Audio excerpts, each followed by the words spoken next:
The Royals are still searching for an outfield bat. Will that answer be Adam Duvall? We'll dive into it in this edition of Locked On Royals.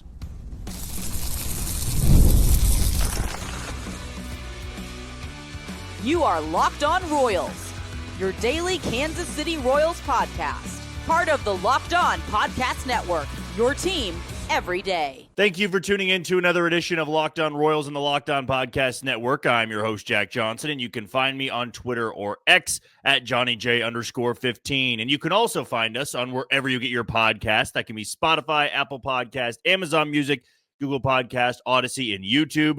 Just be sure to hit that follow button and subscribe. A reminder that today's show is brought to you by FanDuel. Right now, new FanDuel customers can get $150 in bonus bets if that first $5 bet wins. Download the app or head to FanDuel.com to get started today. And for you first-time listeners out there, if you want to know more about me, about this podcast, well, we bring you 5 episodes a week. And on Fridays, we give you our Mailbag Friday, where you can be incorporated into the episode. Send your questions to my Twitter handle that I brought up at the beginning of the show here, and you can also just leave them on one of the comment pages on any episode this week. I'll be sure to get that notification and answer your question directly in that Friday episode. And as for myself, I'm based here in Kansas City. I work at Sports Radio 810 WHB, do some other things over there, but when it comes to this podcast, we strictly talk Royals for 30 minutes. And how about this?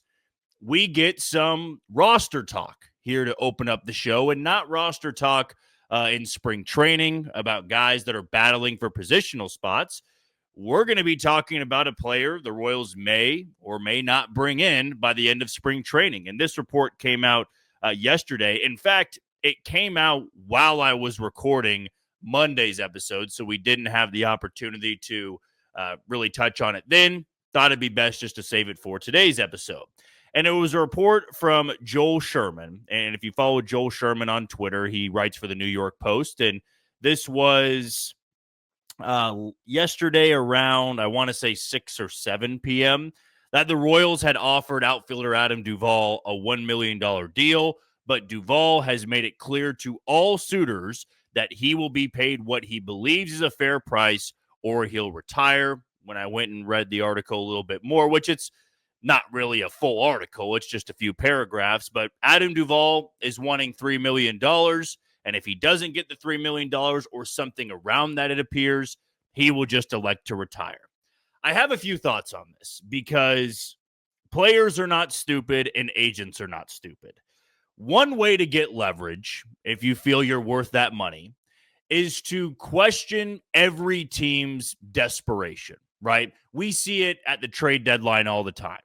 Well, we're going to ask for the moon here because we want to know how desperate you really are. And the smart teams, the smart GMs, will balk at that and say, we're not going to give you our top prospect or our top 2 prospect because we're not that desperate. We'll go elsewhere to find another player, and we'll give them some talent from our minor league system, but we're not going to completely give in to your needs. And we also see it at the winter meetings with the big-time free agents. Right? Those free agents will have their agents leak stories that, they got a very expensive offer from one team, and it may or may not be a smokescreen.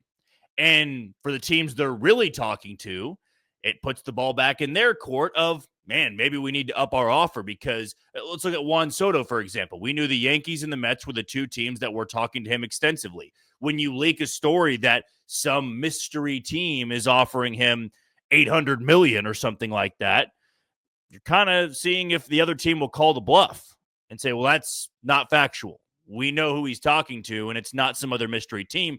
But the reality is you don't know. And it's always a ploy to get those seriously interested teams to spend more money. And I do see that a little bit with Adam Duvall. Truthfully, I do. Adam Duvall is 36 years old. He had a terrible year last year in terms of being an everyday player, and we'll get to those numbers here shortly. But he's 36 years old. He'll be 37 in September. Gone are the days of him being an everyday player. And we've seen over the last month or so, some of those guys that were waiting out a better deal just signed minor league deals. Mark Canha was one of them. Canna signed, I want to say, with the Brewers on a minor league deal. Jose Quintana signed with the Brewers yesterday, though it wasn't a minor league deal. It was a sub $5 million deal. And this is a guy that started a lot of games for a team that made it to the NLCS last year in the New York Mets. But with Duvall, what I tried to really take into consideration here is that it's not the story said it's $3 million or I'm retiring. He said, if I don't believe the price is fair for what I'm worth, I'm going to retire. And I wonder if that's calling the bluff of maybe some other teams out there, or the team now has the ability to call the bluff of Adam Duvall, right? Is he really going to retire? If you get $2 million, are you going to end your career because that extra million was so important? It's something to consider with this story. Is it really truthful that a guy that might still have enough in the tank as a platoon hitter is just willing to walk away with the difference of 1 million or 500,000? Like, to me, it feels a little bit like a plant from his agent and saying, you better give us the 3 million or we're going to retire. And then the later you get into spring training, that number might dip down a little bit. Because as I said, it's not 3 million or I'm retiring. It's I want to be paid what I feel I'm worth. By the end of March, that might mean 1 million. That might mean 1.5. And again, this is all about calling a bluff. This very well could be true that Adam Duvall says it's 3 million or I'm retiring. I don't have the desire to go sign somewhere I've never played before for 2 million less than I think I'm worth, and I'm going to be a platoon hitter. That's not very appealing to me. I would rather make good money, and then, yeah, I can settle as a platoon bat there. And I bring it now to the ownership part of it for the Royals. The difference in 1 million and 3 million is not that much. We all know that. And as you've heard me before, if you've listened to this podcast long enough, 1-year deals are very easy to do. I will never fault a team for giving somebody 20 plus million on a 1-year deal. We've seen it before. Clayton Kershaw had some deal where it was like 1 year and 15 or 16 million, I want to say it was. That's fine to do. You know, you get into the multiple years situation, now we may be haggling over the money a little bit. But there are some reasons, in my opinion, why this makes sense for the Royals. And since this story leaked, I go back to my favorite phrase of where there's smoke, there's fire, right? And this is the first player in a while that we have gotten confirmation on, or not so much us going out there getting confirmation, but a story getting confirmation that the Royals offered Adam Duvall a deal. They offered him 1 million. We saw it with Anthony Santander. It didn't work out. And I do believe the Royals are in that camp of, this is our offer. You're either going to come down to this price or we're not going to sign you. We're not going to give in to your needs. And that's been the approach they've taken pretty much this entire offseason. Hey, here's our offer. Take it or leave it. We're not going to get into a bidding war over you. We feel this is what you're worth. This is what we're willing to give you. We're not going to go the extra mile to get that deal done. And especially this late in spring training, or I should say this late into the offseason, because we're only 8, 9, 10 games into spring training. But there's no need to go the extra mile to bring in a platoon bat. I believe it is totally fair to set that price for Adam Duvall and say, it's here if you want it. And if you feel that's going to be worth it by the end, then okay, we'd be happy to make room for you on the roster.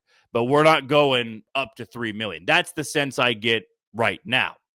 And for Adam Duvall, going back to my point of why it does make sense for the Royals, well, in the last week, we have seen Dairon Blanco pop up with Achilles tightness. It may not be serious, but you always have to evaluate those things down in Surprise, Arizona over the course of spring training. We've seen Nick Lofton pop up now with wrist soreness. Joey Wiemer, who I'm still very high on and I believe will have an impact for this team in 2025, he's 1 for 12 in spring training. He hasn't really shown that he could be a viable fourth outfield option. And I'm going to stand pretty strong on my stance of these guys have to prove they're worth a roster spot. Joey Wiemer does not have the luxury of hitting .083 and making the roster. That's just not going to be likely for him. And it brings me to these other two pieces. Nelson Velasquez, Nick Prado, both guys are out of options. So you have three right there. If you want to throw in Drew Waters, fine. But Adam Duvall was somebody who hit a $182 last year. But against lefties, he crushed them. Absolutely crushed lefties in 123 plate appearances. He hit 252 with a 341 OBP. His OPS was north of 830. His walk rate was north of 10%. His WRC plus against lefties was north of 130. Those are all well above average numbers. And defensively, he's fine. I believe he had 0 outs above average last year. So just average. He's not going to do anything special out there. He's 36 years old. He's not moving the needle for you defensively. But against lefties, that would be worth a $1 million deal. And I understand that if this move happens, I'm not going to say when. If this move happens, everybody's going to go to that baseball reference page and go, really? A guy with a negative 1.4 WAR that hit 182, he's 36 years old. Why in the world did the Royals give him a roster spot? It would simply be because of those platoon splits. And he hits lefties very well.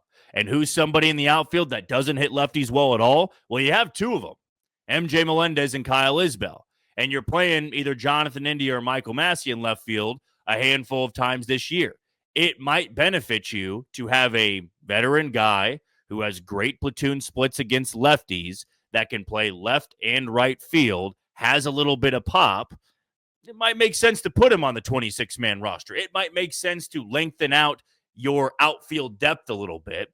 And the reason I say he could be an upgrade over a Velasquez, a Prado, or Drew Waters, you tell me with those three guys, the one time they have been a consistent above-average hitter for an entire year. None of them have done it. Drew Waters has not. Nick Prado has not. Nelson Velasquez has not. Velasquez has the best chance to be the argument because he does play the two corner outfield spots. He has legitimate power. He's out of options. He's 10 years younger than Duvall.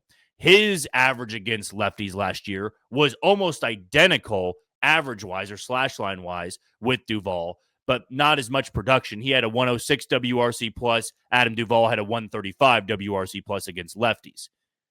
So do you go with Duvall on a cheap deal, a one-year deal, and play him only against lefties? Again, we're talking about a bench bat here. He's not going to play every single day. He would likely only play against lefties. Or do you roll the dice and say, we feel good about Nelson Velasquez? And if Nelson Velasquez comes up and crushes lefties, then, hey, you got your answer. But also you can make the case that Adam Duvall is a better defender. And that's something I believe the Royals will take into account.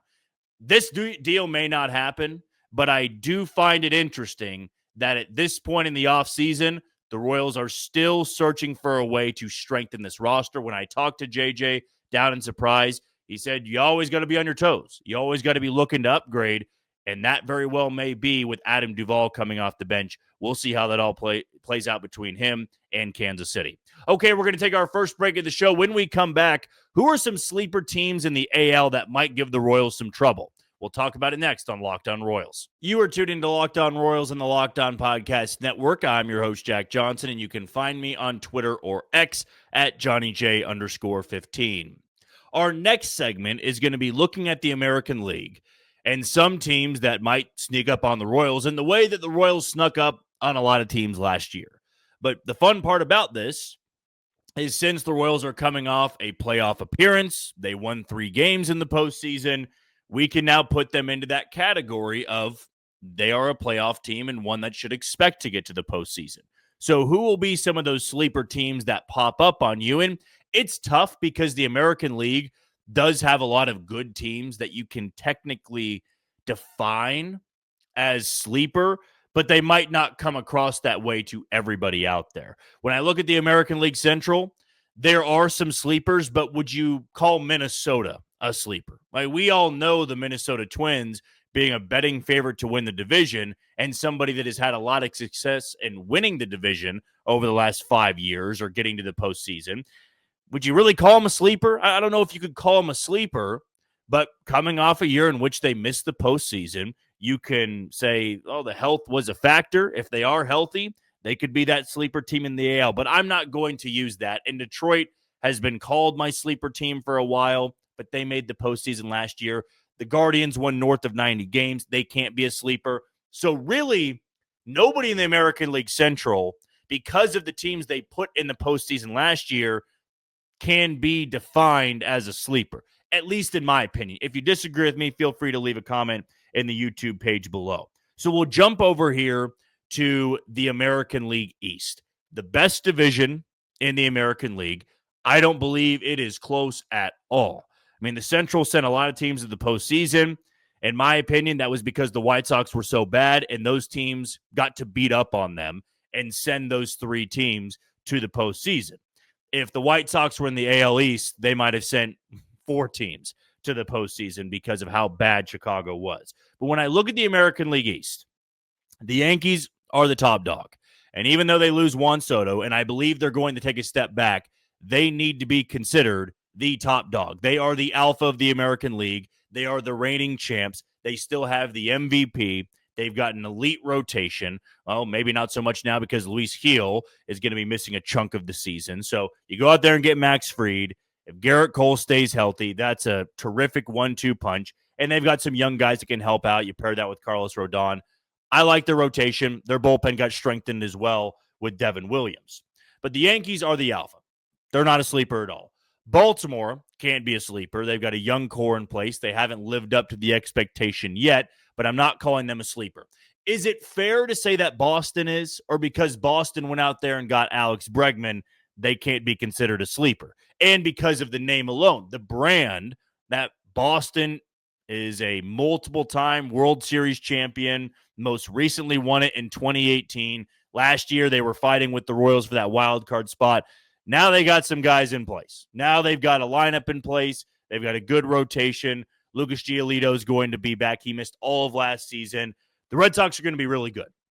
And the only thing that could be the downfall of the Red Sox, other than injury, would be they play in an absolute terror of a division, a monster of a division in the American League East. So because of the brand, because of the name, I'm not going to call them a sleeper, though. I tried to make my case. I'm not going to do it. Toronto, to me, can be a sleeper because Toronto does have a scary offense with Vladdy Jr., Bo Bichette on a bounce back. You also are going to be bringing in Anthony Santander to that group. The top 4 in that order can be pretty scary. And it fell completely apart for the Blue Jays last year. They got off to a bad start, never really recovered. But Toronto is a team that can build that unit around their offense. It's what the Blue Jays of 2015 did. They put together a relentless, powerful, scary bunch of hitters that just mashed their way through the American League. It was only the Royals that were able to stop them in the championship series. But Toronto, to me, they can be that sleeper where if Vladdy Jr. and Bo Bichette can lead the charge, you got a really good 4-hole hitter or 5-hole hitter in Anthony Santander that might be able to take that offense to the next level. And you find 3 other pieces in that lineup that can help you along. I like where they could be at. But again, as I said with Boston, as I'm going to say with Baltimore, the thing that can get in their way is simply just how strong that division is. It's a monster of a division, and 4 of those teams are not making it. You might get 3 in there, but last year it was just the Yankees and the Orioles that found a way to get in. I mean, those teams are going to cannibalize each other, but Toronto, I'm going to call them a sleeper in the American League. Now, jumping over to the AL West, you can write off the Angels. I don't see them being good at all.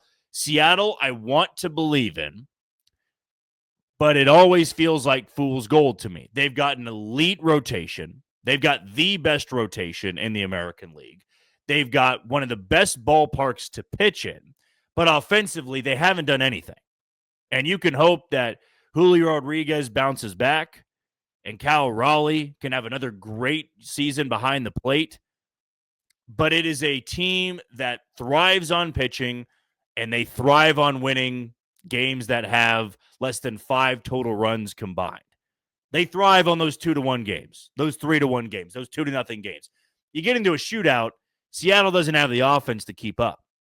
I mean, and they actually had WRC plus wise a middle of the league offense last year, but top to bottom, there's not enough there.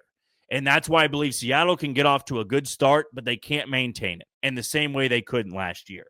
If I'm going to call them a sleeper for this next team, I am going to get some criticism for it because there's only two other teams in the American League West I can seriously consider a playoff team, and that would be either the Rangers or that would be the Houston Astros. And the Houston Astros are, of the last 10 years, the epitome of consistency. They are always finding ways to get into the postseason and win in the postseason. Last year, they get swept by Detroit. They had both those games at home, but it was a very different looking Houston team. It was not the same scary Houston team that we had seen for the last 5 years. But the Astros, they subtracted a little bit, but they're like Cleveland, in my opinion, where no matter what they subtract, they're still going to be a good team. Texas upgraded, and Texas got more heavy hitters for that lineup. And if they stay healthy, as I said with Boston, they're going to be a force to reckon with. And do you call a team that won the World Series 2 years ago a sleeper? Don't know if you can. Houston, I am going to call a sleeper because there's a lot of guys that you may not recognize on that team anymore. They're getting older. Altuve's playing left field. They might be that team that you've written off early on in the season.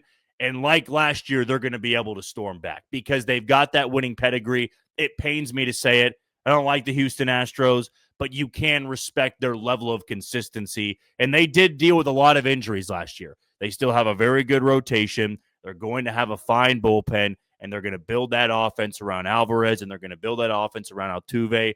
Despite the age for Altuve, if he bounces back and has a completely clean year, completely healthy year, that the Astros still might be my team to win the American League West. Because like the Chiefs in the AL West, or the AFC West, excuse me, it's stupid to pick against them.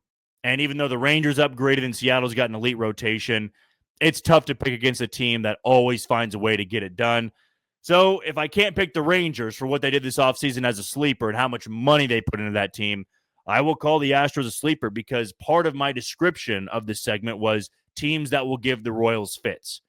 I can see the Blue Jays offense giving the Royals a bit of problems early on in the season. The Astros as well, even though the Royals swept them early on in April last year. But those two teams might be flying under the radar because of the division or what those teams or their rivals did in the division.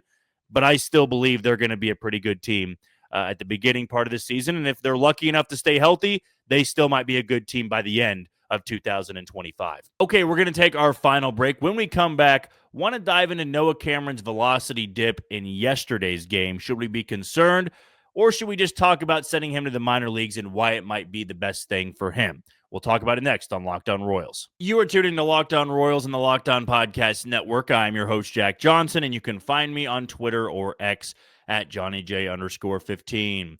Want to give a shout out to our title sponsor today in FanDuel. When the game tips off, the NBA action is just getting started, and there's no better place to get in on it than FanDuel, America's #1 sportsbook.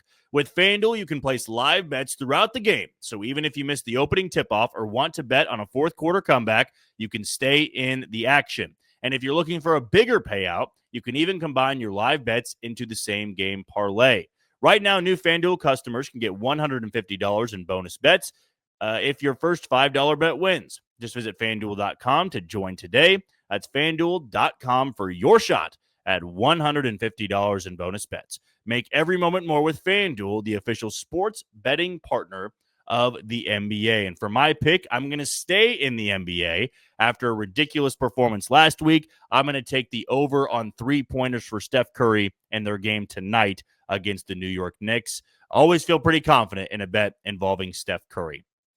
To close out our show, we are going to recap a little bit of what happened in yesterday's game. The Royals beat the Rangers, not so much the box score, but what happened in the ninth inning with Noah Cameron. And Noah Cameron looked very solid in his first 2 innings of work, and then to stay out there for a third inning, get the pitch count a bit higher just to stretch him out a little bit more.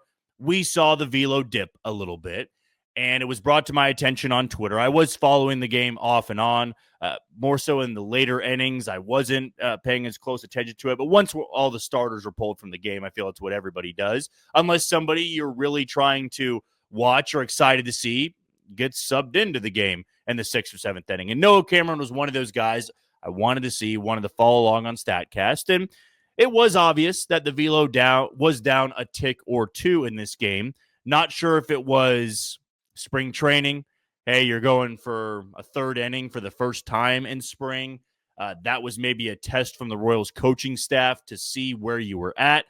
And the Rangers roughed him up a little bit. He's done a good job of throwing strikes. He hasn't walked anybody in any outing that he's pitched in so far. But in his last two outings, he has been hit around a little bit.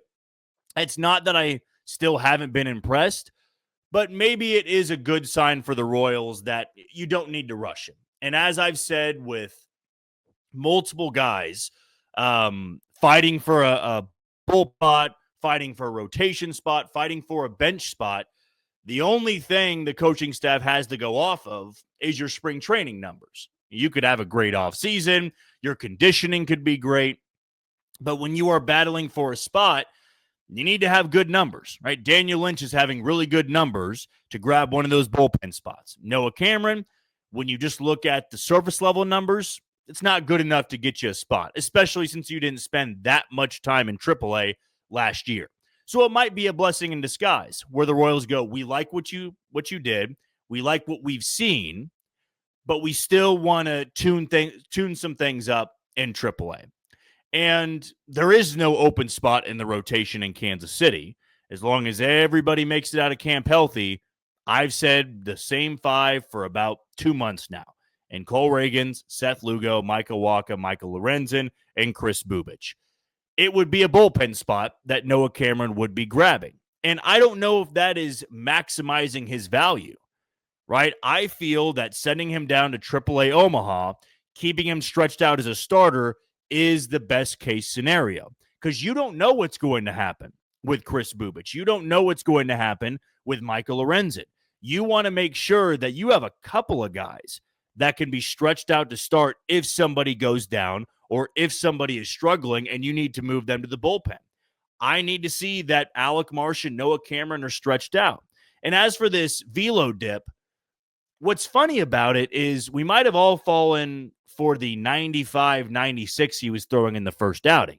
And we have to take into account that the radar gun is always hot in surprise. It's always a tick or two higher than they're really throwing. So when he was throwing 95, 96, he was probably still closer to 93, 94, 95, which is where he sat the majority of last year. And his four-seam fastball is not his put-away pitch. It's not his best pitch. He's got a cutter that I believe is really good, has some good spin. He's got a changeup that's good, and a slider that pairs very nicely with it. And if he can locate the fastball, which I do believe for the most part he's been doing, he's going to be just fine. And velocity is not something that makes him special. It would be great to see Noah Cameron pumping 96, 97 like Cole Reagans does on a regular basis. But to me, it's the other pitches he offers. Now, it's not to say I'm not concerned at all, because anytime you got a velo spike anywhere, whether it be up or down, you got to pay attention to it. And for this, I'm curious to see what his next outing would look like. Are we seeing 90 to 91? Or are we seeing back up to 94, 95? Because as I said with the gun, it's a bit hot.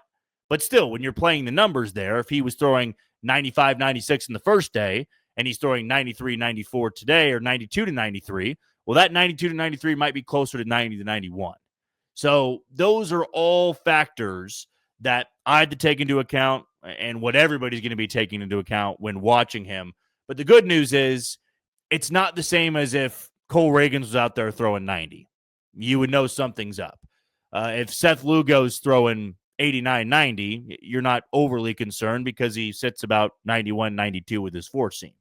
And these guys are still building up their strength. There's going to be some ups and downs. Sometimes your arm's a bit sore. Sometimes you run out of gas. And that's what I saw yesterday with Noah Cameron. He was more so running out of gas. And fortunately, he was able to get out of that jam that he put himself into. But it will be something that I am watching going into his next outing. The Royals also assigned a couple of guys to minor league camp. Chandler Champlain was one of those guys. Steven Zobak, another name.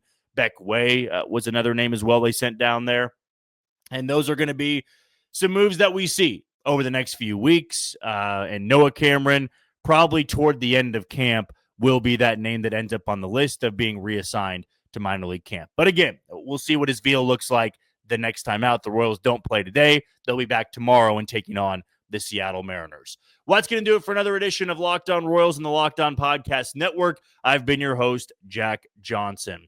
Thank you for making Locked On Royals your first listen today. For your second, check out the Locked On Fantasy Baseball Podcast with hosts Dominic Martino and Matthew Ane.